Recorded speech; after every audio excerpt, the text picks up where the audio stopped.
Hello and welcome to a Friday, live right here on the early line on SportsGrid and all across the SportsGrid network. That includes sportsgrid.com/watch, where you can find your favorite destination and consume everything all across the grid. He is Donnie RightSide. I am Ben Stevens. And this Friday on the early line begins with a question for my co-host.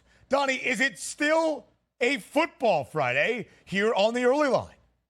I guess you can say it's always a football Friday, 365 days a year. So forget about Friday, make it every single day. But maybe today would be one of those days where it's like, okay, we could still keep the football Friday around. Why? Because there's still football left to be played this season.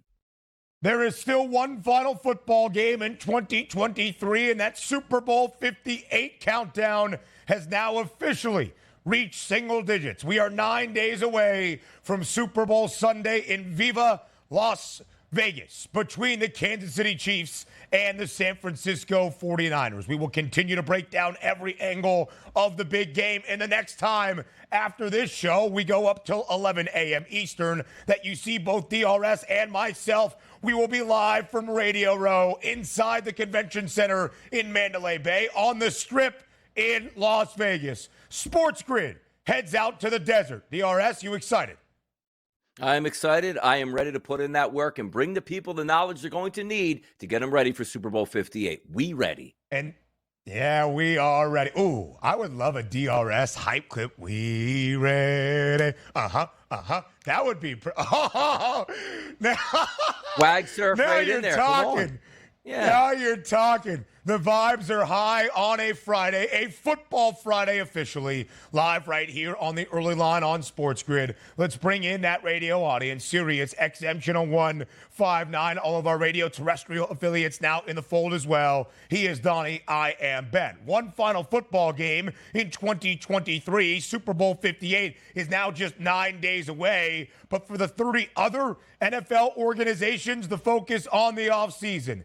8 head coaching vacancies at the end of the 2023 NFL regular season, and now all 8 have officially been filled. The last one up, the Washington Commanders. They have named their new head coach, Dan Quinn, who spent 6 years as the head coach of the Atlanta Falcons, will lead this Washington football organization into a new era outside the nation's capital. I'm not going to say I love this hire because I don't. I always think the future of the NFL and for the health of your franchise, make sure you get the best young offensive coordinator that you can get, because if he's really good, he stays with you because you're the head coach and not an offensive coordinator where he would leave town. Look, Dan Quinn went to Atlanta, drove them to a Super Bowl, had one of the biggest collapses we've ever seen. All right, and was a very good defensive coordinator for the Dallas Cowboys. But when we're looking in the new generation of NFL, it must start with offense, not defense here. He might be able to stabilize the franchise from just being a flat-out embarrassment, but taking them to the next level, I don't think he's going to do that here. So for myself, I give it a C grade with an upside of, they might be a competitive team, but Dan Quinn's not winning a Super Bowl in Washington.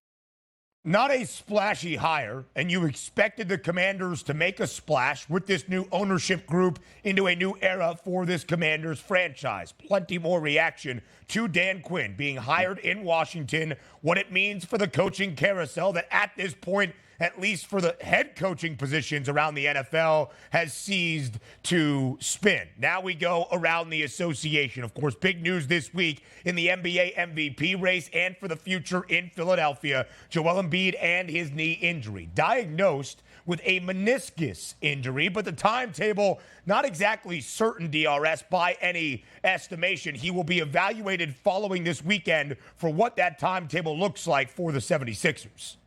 Yeah, it looks like, going around the block here and doing some research on this. If it's not so bad where they can just have a repair, it would be like 4 to 6 weeks. But if it's a full reconstruction, looks like that could be 4 to 6 months. Whether or not he is healthy enough to play in the playoffs, that's to be determined. But the one thing we know about the Philadelphia 76ers, they needed a 100% Joel Embiid healthy for the playoffs. It looks like either way at this point, that's probably not going to be the case. But then again, every season you open up, just like the Clippers we talk about, Ben. They're never healthy there. Joel Embiid is never healthy for a playoff run, so it's not so surprising as a Sixers fan.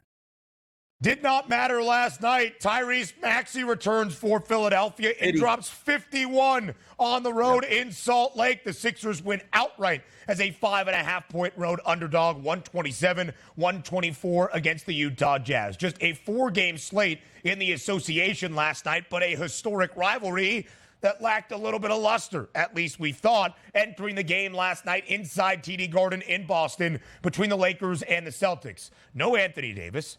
No LeBron James for Los Angeles. No problem.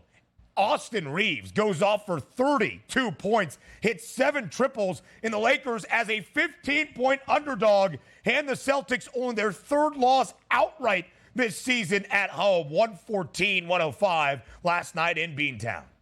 I wonder if this could propel the Lakers, and I'm not even being facetious at this point right now. We're trying to say like, I'm just going to, have fun with the Lakers. This was one of those strategic games that the Lakers looked at and said, we're not even on a back-to-back. We don't think we have any shot to win this basketball game with our superstars, so why waste them for 35 minutes in a loss here in Boston? They actually benched their 2 best players and went out and won this basketball game. So you didn't expend any energy and extra rest time for AD and LeBron. I love what I saw last night out of the Lakers. I just couldn't believe it. I was stunned.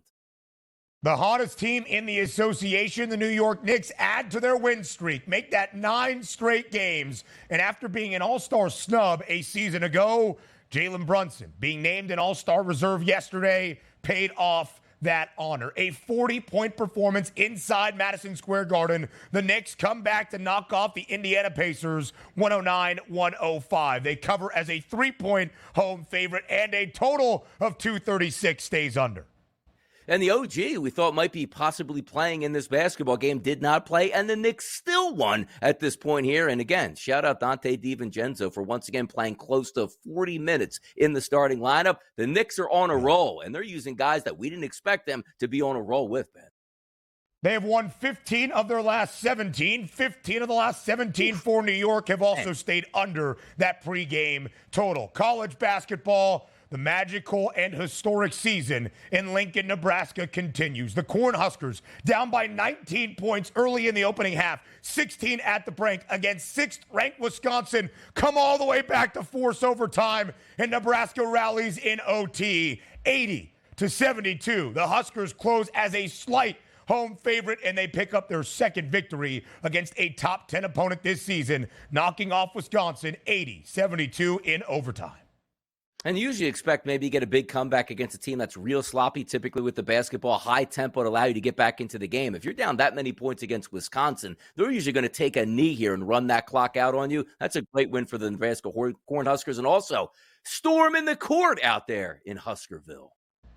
Gotta do it inside Pinnacle Bank Arena. The Baltimore Orioles won a week. It's been new ownership, private equity, and a 3-time All-Star Corbin Burns, the new ace for the O's. Oh, and the coaching carousel at the head coaching spot might stop spinning. Not for the coordinators. Raiders expected to hire Cliff Kingsbury as their new OC.